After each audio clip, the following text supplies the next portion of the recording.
Hello বন্ধুরা, কি অবস্থা সবার? আশা করি সবাই ভালো আছেন। আমার চ্যানেলে আপনাদের স্বাগত। আজ আমরা আলোচনা করব অটোমেটিক হ্যাবিটস বইটি নিয়ে, যা ছোট, ছোট অভ্যাসের মাধ্যমে জীবনে বিশাল পরিবর্তন আনতে শেখায়। আপনি যদি খারাপ অভ্যাস ছাড়তে চান বা ভালো অভ্যাস গড়ে তুলতে চান, তাহলে এই বই আপনার জন্য। চলুন দেখে কিভাবে সামান্য পরিবর্তন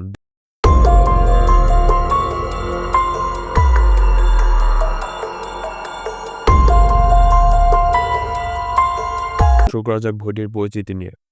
অটোমেটিক হ্যাবিটস একটি জনপ্রিয় সেলফ হেল্প বই, যা অভ্যাস গঠনের বিজ্ঞান নিয়ে আলোচনা করে।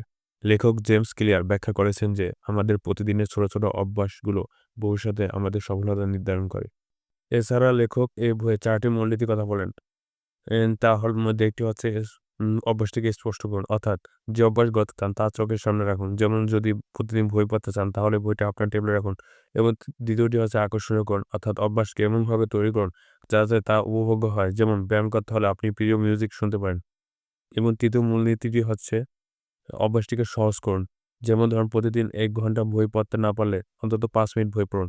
এবং চতুর্থ নম্বর হচ্ছে সন্তোষজনক করুন। অর্থাৎ অভ্যাসের ফলাফল উপভোগ্য হলে তা টিকে থাকে। তাই নিজেকে ছোট, ছোট পুরস্কার দিন, যে যেন অভ্যাস ধরে রাখতে পারেন। সো বন্ধুরা, এবার কিভাবে বাস্তব জীবনে এই বইটির শিক্ষা প্রয়োগ করবেন সেটি নিয়ে কথা বলা যাক। প্রথমত, ভালো অভ্যাস গড়তে চাইলে, যেমন ধরুন সকালে ওঠার অভ্যাস করতে চাইলে অ্যালার্ম ঘড়িটি বিছানার পাশে রাখুন এবং পড়াশোনার অভ্যাস গড়তে প্রতিদিন নির্দিষ্ট সময় বই খুলুন। এবং খারাপ অভ্যাস সাথে, যেমন মোবাইল ব্যবহারের সময় কমাতে চাইলে নোটিফিকেশন বন্ধ করে দিন এবং অস্বাস্থ্যকর খাবার এড়াতে চাইলে ফলের ঝুড়ি সামনে রাখুন আর জাঙ্ক ফুড লুকিয়ে রাখুন। এবার আসি বইটি কেন পড়বেন। অনেকে মনে করেন যে বইটি কেন পড়া উচিত। অটোমেটিক হ্যাবিটস বইটি শুধু অভ্যাস গড়ার জন্যই নয়, বরং জীবনে বড় পরিবর্তন আনার একটি দারুণ ঘাট। এই বই আপনাকে শেখাবে কিভাবে ধৈর্য ধরে ছোট ছোট পরিবর্তন বড় সাফল্য পাওয়া যায়। আপনার সময়কে কিভাবে আরও কার্যকরভাবে ব্যবহার করবেন, কোন অভ্যাসকে দীর্ঘমেয়াদে টিকিয়ে রাখার সহজ উপায়, যা আপনি এই বইটি পড়ার মাধ্যমে জানতে পারবেন।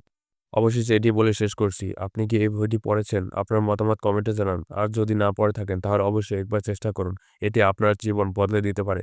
যদি এই ভিডিও ভালো লাগে তাহলে লাইক, শেয়ার এবং সাবস্ক্রাইব করতে ভুলবেন না। দেখা হবে নতুন এক বই রিভিউ নিয়ে।